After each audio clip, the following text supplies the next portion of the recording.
students. Today we will discuss the chapter Why Do We Fall Ill? I think this is the chapter number 13 of our science book. Why do we fall ill? This is directly related to our health and diseases also. तो ये chapter जो है हमारी health से related है, diseases से related है. मतलब है इसका कि क्यों हम बीमार पड़ते हैं, what are the reasons which how many types of diseases are there, किस टाइप की डिजीज़ होती हैं. तो उन सब के बारे में ब्रीफ में हम इस चैप्टर में डिस्कशन करेंगे. So first of all we will introduce the health. क्या होती है हेल्थ और क्या होती हैं डिजीजेज. ठीक है, तो हेल्थ को अगर हम डिफाइन करना चाहें तो हम कह सकते हैं health is described as the state of complete physical, mental and social we. ठीक है ना, सोशल वेलबींग. तो क्या है, state of being well enough to function well physically, mentally, socially, ऐसे भी बोल सकते हो. या फिर ये भी कह सकते हैं कि health is the state of complete physical, mental and social wellbeing. ठीक है ना. So this being healthy means that one feels good physically, has a positive outlook and is able to cope with the social and mental pressures without much difficulty. Okay, being healthy is far more than just being free from diseases. ऐसा नहीं है कि health का मतलब सिर्फ ये हो गया कि बीमारी नहीं है कोई. नहीं, हेल्दी का मतलब ये है कि अगर पूर्ण रूप से स्वस्थ किसी को माना जाता है तो उसका मतलब है कि वो फिजिकली तो फिट है ही है, बीमारी तो कोई नहीं है शरीर के अंदर, लेकिन उसकी सोच भी अच्छी है. ठीक है ना, पॉजिटिव आउटलुक है, मेंटली भी सही है, मतलब दिमाग भी सही काम कर रहा है, सही तरीके की सोच रखता है वो इंसान, और समाज में उसका अपना एक स्थान है. तो अगर ये सब चीज़ें हैं then the person can be asked a healthy person. ठीक है, अब अगर मैं डिजीज़ की बात करती हूँ कि डिजीज़ क्या होती है, तो डिजीज़ का मतलब है कि किसी भी तरह का हमारी बॉडी के पार्ट में, चाहे वो इंटरनल ऑर्गन है या स्किन है, कुछ भी है, उसके अंदर किसी तरह का चेंजेस का आ जाना जिसकी वजह से वो बॉडी पार्ट प्रॉपर फंक्शनिंग नहीं कर पा रहा है, तो वो डिजीज़ कहलाता है. ठीक है, बहुत सारे कारण हैं डिजीज़ के. कौन कौन से कारण हैं, जैसे कि पैथोजन लिखा है, the various causes of diseases are pathogens. Pathogen का मतलब होता है बीमारी फैलाने वाले कीटाणु. The micro disease causing microorganisms like virus है, बैक्टीरिया है, फंजाई है, प्रोटोजोआ है, ये सब बीमारियां फैलाते हैं. इनकी वजह से बीमारी हो सकती है, डिजीज़ हो सकती है. या फिर डाइट प्रॉपर नहीं है, उस वजह से भी विटामिन, किसी भी खास विटामिन की कमी हो गई, मिनरल्स की कमी हो गई. डाइट अगर प्रॉपर नहीं है, बैलेंस डाइट नहीं है, तो भी बीमारी शरीर में लग सकती है. या फिर अगर हाइजीनिक कंडीशंस नहीं मेंटेन करिए. हाइजीनिक कंडीशन का एक बहुत ही इंपॉर्टेंट रोल होता है. गुड हाइजीन अगर आपने नहीं मेंटेन करा है तो भी किसी चांसेस रहते हैं इन्फेक्शन के डेवलप होने के. ठीक है, तो ये तो एक जनरल सा था कि हेल्थ क्या है और इन्फेक्शन कैसे हो सकता है. किस पे डिपेंड करता है, हमारी लाइफस्टाइल पे डिपेंड करता है. ठीक है ना, हाइजीनिक कंडीशंस पे डिपेंड करता है कि अपने शरीर की सफाई भी करनी है, डेली नहाना है, धोना है, नेल्स नहीं पड़ने देनी है, हेयर वॉश करने हैं. उसके अलावा घर के अंदर भी सफाई रहना चाहिए, किचन टॉयलेट वगैरह एकदम साफ़ रहना चाहिए, घर के बाहर भी कूड़ा इकट्ठा नहीं करें. तो इन सब हाइजीनिक कंडीशंस को मेंटेन करेंगे, जब इन सब चीज़ों का ध्यान रखेंगे तो हम बीमारी से बच सकते हैं. प्लस अपनी डाइट को सही रखेंगे तो हम बीमारी से बच सकते हैं. ठीक है, the conditions necessary for good health are good physical and social environment. ठीक, गुड इकोनॉमिक कंडीशंस, अगर हमारी इकोनॉमिक कंडीशन सही हैं तो हम नेचुरली अपना हाइजीनिक कंडीशन को मेंटेन कर सकते हैं, अच्छा खाना भी खा सकते हैं, अच्छी तरह से रह सकते हैं. इकोनॉमिक कंडीशन मजबूत नहीं है तो हर चीज़ में दिक्कत आती है. अपनी दूसरी बात यह है कि फिजिकल सोशल एनवायरनमेंट गुड का मतलब है कि अपना साफ़ सुथरा आसपास जो सराउंडिंग है, आस पड़ोस में भी कहीं कूड़ा करकट और ढेर ना इकट्ठा कर रखा हो, नाली ऐसी ना हो जिसमें पानी सड़ रहा है बाहर पड़ा हुआ. तो और घर के अंदर सैनिटेशन प्रॉपर होना चाहिए. ड्रिंकिंग वाटर जो है वो आपका बिल्कुल क्लीन होना चाहिए. ठीक है ना, पर्सनल जो है वो हाइजीन मेंटेन होना चाहिए, कम्युनिटी हाइजीन मेंटेन. अगर पर्सनल और कम्युनिटी इन दोनों को मेंटेन कर लेंगे तो हम स्वस्थ रह सकते हैं. ठीक है ना, पर्सनल और कम्युनिटी को, दोनों को, क्योंकि human beings live in societies actually. So our social environment plays an important role in our individual health also. Whether we live in villages, towns or cities, कहीं भी हम रह रहे हैं, हमारा जो सोशल एनवायरनमेंट है उसका एक अहम रोल होता है हमारी अपने स्वास्थ्य के अंदर भी. ठीक है ना, जो हमारा फिजिकल एनवायरनमेंट है ये वो किसके थ्रू डिसाइड हो रहा है? सोशल एनवायरनमेंट के थ्रू डिसाइड हो रहा है।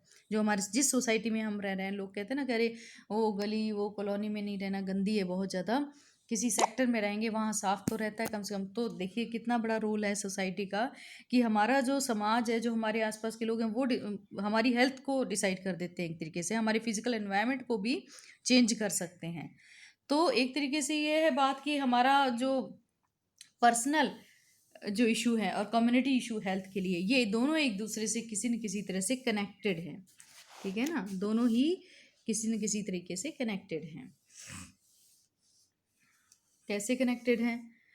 सोशल क्वालिटी या जो हमारा अच्छा रिलेशनशिप है समाज के अंदर, जो पॉपुलेशन में किसी में भी इंडिविजुअल्स के अंदर हेल्थ के लेकर जो भी उनकी सोच है, वो सब चीज़ें क्या हैं, इफ़ेक्ट डालती हैं हमारी हेल्थ के ऊपर।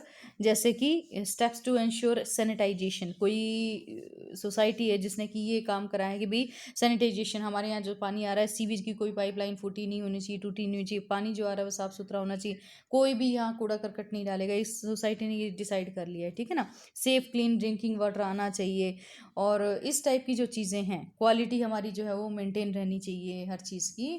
तो ये चीज़ें हमारी हेल्थ को किसी न किसी तरीके से इफ़ेक्ट करती हैं।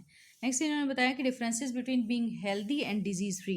हेल्दी और डिजीज़ फ्री के बीच में क्या डिफरेंस होता है?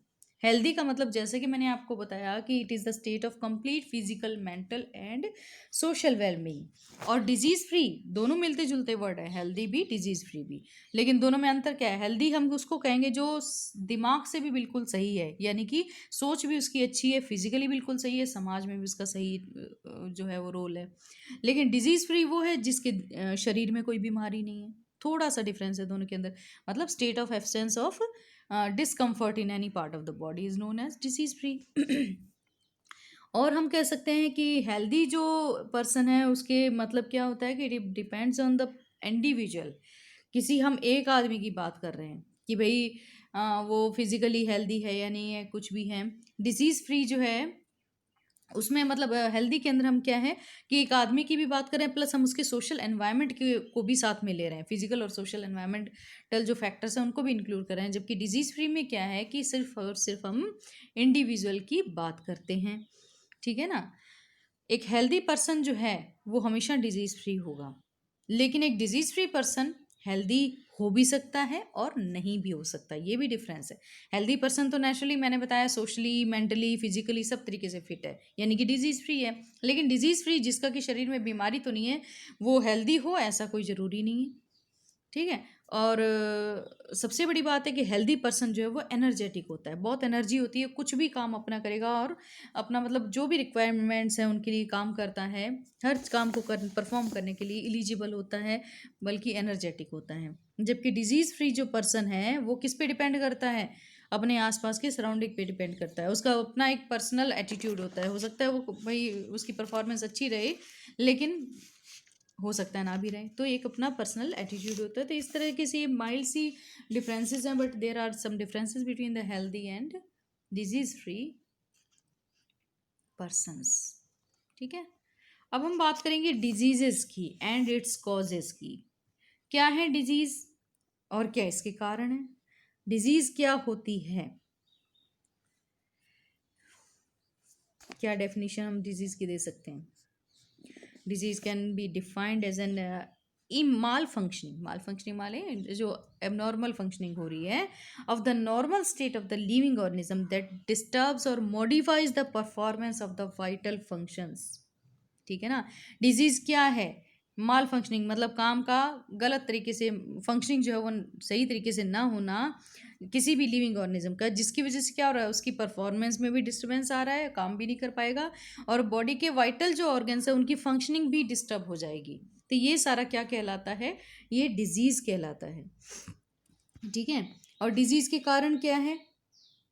जो स्पेसिफिक रीजंस हैं डिजीज़ के, सोर्सेज हैं डिजीज़ के, वो क्या हैं? इंटरनल फैक्टर्स भी हो सकते हैं और एक्सटर्नल फैक्टर्स भी हो सकते हैं। ठीक है ना, इंटरनल और एक्सटर्नल दोनों तरह के फैक्टर्स जो हैं वो डिजीज़ के हो सकते हैं। कॉजेज़ के अंदर अगर हम पढ़ें तो इंटरनल एक्सटर्नल, इंटरनल का मतलब क्या हुआ? The factors which exist with in the human body, भाई अगर इंटरनल या इंट्रिंसिक भी बोलते हैं इनको, कई बार इंट्रिंसिक फैक्टर की बात करूंगी तो वो फैक्टर जो ह्यूमन बॉडी के अंदर है, जिनकी वजह से कोई भी इंसान बीमार हो गया है या हेल्दी नहीं है, वो फैक्टर क्या हो सकते हैं? जैसे कि बॉडी का कोई इंटरनल ऑर्गन है, हार्ट है, किडनी है, लीवर है, इनकी फंक्शनिंग में कहीं कोई दिक्कत आ जाए, ठीक है, या फिर कोई जेनेटिक डिसऑर्डर पिछली पीढ़ी से ही चला आ रहा है, ठीक, या फिर हार्मोनल बैलेंस हो गया है किसी वजह से, मान लीजिए कोई भी है, फिजिकल रेडिएशंस की ज़्यादा रेंज में आ रहे हैं, या कोई केमिकल ऐसा ले रहे हैं कि हार्मोनल इम्बेलेंसेज हो रहे हैं, ठीक है ना, या फिर इम्यून सिस्टम जो है उसमें कहीं गड़बड़ आ जाती है। आजकल ये बहुत ज़्यादा देखने में मिल रहा है एलर्जी की फॉर्म में, इम्यून सिस्टम में गड़बड़ किस वजह से आ रही है? एलर्जी की वजह से हो रही। तो एलर्जी तो बहुत तरह की हो रही है आजकल, बहुत तरह की। तो ये सब चीज़ें अगर हो रही हैं तो ये क्या कहलाएंगे? हमारे इंटरनल फैक्टर्स कहलाएंगे। और अगर मैं बात करती हूँ कि एक्सटर्नल फैक्टर की, तो एक्सटर्नल फैक्टर में क्या है? अगर हमने डाइट प्रॉपर नहीं ली है, खाना जो है अनबैलेंस्ड या इनएडिकेट डाइट ले रखी है, ठीक है ना, या फिर कोई वायरस एंटर कर गया बॉडी में, कोई बैक्टीरिया एंटर कर गया, कोई प्रोटोजोआ एंटर कर गया, उसकी वजह से बीमारी हो रही है, ये एक्सटर्नल है। या फिर बाहर इतना ज़्यादा पोल्यूशन है एनवायरनमेंट के अंदर, इस पोल्यूशन की वजह से कोई तकलीफ हो रही है, आंखों में इरिटेशन हो गई, सांस की तकलीफ हो गई, ये सब क्या है? एक्सटर्नल फैक्टर्स हैं। या फिर बहुत ज़्यादा तंबाकू खा रहा है कोई, सिगरेट स्मोकिंग वगैरह कर रहा है, अल्कोहल लेता है, ड्रग्स लेता है, तो उसकी वजह से जो चेंजेस आ रहे हैं, जो परेशानी आ रही है, कोई डिजीज़ हो रही है, तो ये सब एक्सटर्नल में आ गए। तो दो तरह के बेसिकली हमारे जो कॉजेज़ हैं डिजीज़ के, वो कॉजेज़ क्या हैं? इंटरनल और एक्सटर्नल कॉजेज़। अब अगर मैं बात करती हूँ कि टाइप्स ऑफ डिजीजेस, कितनी तरह की होती हैं disease, what are the types of diseases? तो टाइप्स ऑफ डिजीज़ में क्या है? एक्यूट और क्रोनिक डिजीजेस भी हैं, फिर हम इन्फेक्शियस और नॉन इन्फेक्शियस भी पढ़ेंगे। एक्यूट और क्रोनिक डिजीज़ का मतलब क्या हुआ? ठीक है, एक्यूट डिजीज़ का मतलब होता है कि वो डिजीजेस जो बहुत थोड़े टाइम के लिए, ठीक है, जो डिजीजेस बहुत थोड़े टाइम के लिए होती हैं वो क्या कहलाती हैं? These last for only short period of time. जबकि क्रोनिक डिजीज़ के लिए हम कहेंगे these last for a long time, even as much as a life time, पूरी लाइफ के लिए भी हो सकती हैं। जो थोड़ी देर के लिए हो रही है वो एक्यूट है, जो पूरे लंबे समय के लिए चल रही है, पूरी लाइफ के लिए चल रही है, वो क्रोनिक डिजीज़ कहलाती हैं, ठीक। और हम ये भी कह सकते हैं कि एक्यूट डिजीज़ में कि this do not cause long term bad effects on human health. जैसे कि सिंपली जुकाम हो गया है भाई, 5-7 दिन में ठीक हो ही जाता है, कफ हो गया थोड़ी दिनों में ठीक हो जाएगा, टाइफाइड हुआ, कोलेरा हुआ, दवाई ली, हो सकता है 15-20 दिन चल गया, महीने चल गया, उसके बाद ठीक हो गया। लेकिन ये एक्यूट डिजीज़ है। बट क्रोनिक डिजीज़ के अंदर क्या है कि लॉन्ग टर्म इफेक्ट भी होते हैं और लॉन्ग टर्म तक वो चलता भी है, लॉन्ग टाइम तक। तो जैसे कि है ट्यूबरकुलोसिस की बीमारी, काफ़ी लंबे समय तक चलती है, पूरा पूरा साल ले जाती थी पहले तो, अब तो फिर भी थोड़ा सा टाइम वैक्सीन्स और जो मेडिसिन्स आ गए उनकी वजह से थोड़ा सा कम हुआ है। डायबिटीज़ है, हो सकता है पूरी लाइफ टाइम के लिए हो जाए। अर्थराइटिस है, पूरी लाइफ टाइम के लिए होता है। कैंसर भी ऐसे। तो ये कुछ चीज़ें, बीमारियां हैं जो क्रोनिक हैं। एक्यूट में कफ वगैरह, कोल्ड वगैरह, टाइफाइड, कोलेरा जो थोड़े से समय के लिए होती हैं फिर ठीक हो जाती हैं, ये कहलाती है एक्यूट डिजीज़। अच्छा, उसके बाद जो डिजीज़ के कॉजेज़ मैंने जस्ट अभी आपको बताए हैं, उसके बाद एक टाइप और हम स्टडी कर सकते हैं डिजीज़ का, कि डिजीज़ को और हम दो टाइप्स में डिवाइड कर सकते हैं, इन्फेक्शियस और नॉन इन्फेक्शियस, जो कि आपके सिलेबस में दे रखा है, यही दे रखा है। Otherwise so disease can B classify into congenital and acquired, but you will study only infectious and non infectious. दो तरह की डिजीज़ होती हैं। इन्फेक्शियस का मतलब क्या होता है? इनके लिए एक वर्ड और यूज़ किया जाता है जिसे बोलते हैं कम्युनिकेबल डिजीजेस। और एक जो नॉन इन्फेक्शियस है, इनके लिए भी एक वर्ड यूज़ किया जाता है जिसे बोलते हैं नॉन कम्युनिकेबल। ये वर्ड ध्यान रखिएगा, दोनों नाम से ही क्वेश्चन पूछे जाते हैं एग्जाम में। जो डिजीज़ेज़ हैं इन्फेक्शियस डिजीज़, उन्हें कम्युनिकेबल डिजीज़ भी बोलते हैं, और नॉन इन्फेक्शियस डिजीज़ेज़ को नॉन कम्युनिकेबल डिजीज़ भी कहा जाता है, ठीक है। इन्फेक्शियस डिजीज़ को हम फर्दर दो टाइप में बांट सकते हैं, कॉन्टेजियस और नॉन कॉन्टेजियस। कॉन्टेजियस का मतलब होता है जो डायरेक्ट ट्रांसफ़र हो रही है। नॉन कंटेजियस का मतलब होता है जो इनडायरेक्टली ट्रांसफ़र होती है। और नॉन इन्फेक्शियस जो डिजीज़ेज़ हैं वो किसी भी वजह से हो सकती हैं।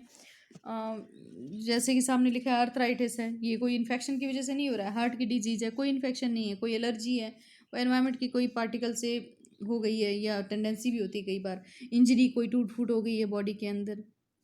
कैंसर है, ठीक है ना, या फिर कोई मेटाबॉलिक डिजीज़ हो गई है, तो ये सब नॉन इन्फेक्शियस डिजीज़ में आ जाएंगी। लेकिन इन्फेक्शियस डिजीज़ में क्या होगा, जो स्प्रेड हो रही है, एयर के थ्रू स्प्रेड हो रही है, वाटर के थ्रू स्प्रेड हो रही है, तो ये जो डिजीज़ है वो इन्फेक्शियस डिजीज़ है। खांसने से, छींकने से, पास में बैठे हैं, कोई बर्तन कपड़ा यूज़ कर लिया किसी का, उससे हो रही है, वायरस है, बैक्टीरिया, ये ट्रांसफ़र हो रहे हैं, तो ये इन्फेक्शियस डिजीज़ कहलाती हैं। और देखिए ये डायग्राम के थ्रू भी दिखा रखा है टाइप्स ऑफ डिजीज़ को। इन्फेक्शियस डिजीज़ देखिए, खांस रहे हैं, छींक रहे हैं, उससे भी ड्रॉपलेट्स आ रहे हैं। ड्रॉपलेट का मतलब जब हम खांसते हैं या छींकते हैं तो मुंह से वाटर ड्रॉपलेट्स निकलती हैं, जिनके अंदर की अगर हमारी बॉडी में कोई बैक्टीरिया वायरस है तो उसके ऊपर उस ड्रॉपलेट के साथ आता है, और पास में जो है बैठा वो जब उसको इनहेल करेगा तो उसके बॉडी के अंदर चली जाएगी, तो इसलिए इन्फेक्शियस है। नॉन इन्फेक्शियस में देखिए उसमें भी बता रखा है डायग्राम के थ्रू। ठीक है, कुछ यहाँ पर डिजीज़ के नाम भी बता रखे हैं, जैसे वायरस से होने वाली disease, common cold, influenza, dengue, AIDS, ये सब वायरल डिजीजेज हैं। अगर आपसे पूछा जाता है क्वेश्चन कि name 2 viral diseases, then you can write down common cold and dengue fever and either AIDS or influenza. Bacterial disease के लिए अगर आपसे पूछें 2-3 नाम याद रखिए, टाइफाइड है, कोलेरा है, टीबी जिसे कि ट्यूबरकुलोसिस फुल फॉर्म है, एंथ्रेक्स, ये सब क्या है, बैक्टीरियल डिजीज़ है। फंजाई की बात करें, फंजाई से होने वाली भी बहुत सारी डिजीजेज हैं। प्रोटोजोआ से भी बहुत सारी, प्लाज्मोडियम एक बहुत ही कॉमन सा नाम है जिससे मलेरिया होता है। ठीक है ना। फंगल इन्फेक्शन में स्किन इन्फेक्शन भी आता है, फंजाई जो ऊपर लिखा हुआ है इससे स्किन इन्फेक्शन, फंगल इन्फेक्शन हो जाता है। दांत खाज खुजली, रिंग वॉर्म फंजाई से ही होता है, रिंग वॉर्म बोलते हैं इसको, डिजीज़ को, फंजाई से ही होता है, उसका नाम लिख सकते हैं आप। इसी तरह से प्रोटोजोआ में मलेरिया बहुत कॉमन नाम है। काला जार है, प्रोटोजोआ से होता है। लीशमानिया से काला जार हो रहा है। और वॉर्म्स माने कीड़े, कीड़ों से वॉर्म इन्फेक्शन बहुत सारे हैं, एलिफेंटिएसिस है, एस्केरिएसिस है, ये सब बीमारियां वॉर्म्स से यानी कि कीड़ों से होती हैं। तो ये एक छोटी सी लिस्ट दे रखी है इन्फेक्शियस एजेंट की, प्लस उनसे कौन सी बीमारी फैल रही है उनकी, और डिटेल में हम इन सब माइक्रो ऑर्गेनिज्म के बारे में और इनसे फैलने वाली बीमारियों के बारे में अपने अगले लेक्चर के अंदर स्टडी करेंगे। इतने आप इस लेक्चर को अच्छी तरह से रिवाइज़ कर लीजिए, जो आज आपने पढ़ा है इसे पूरे, जो भी नोट्स मैं भेज रही हूँ आपको रिवाइज़ कीजिए, और क्वेश्चन आंसर जब भेजूंगी उन्हें फेयर नोटबुक में लिखिएगा।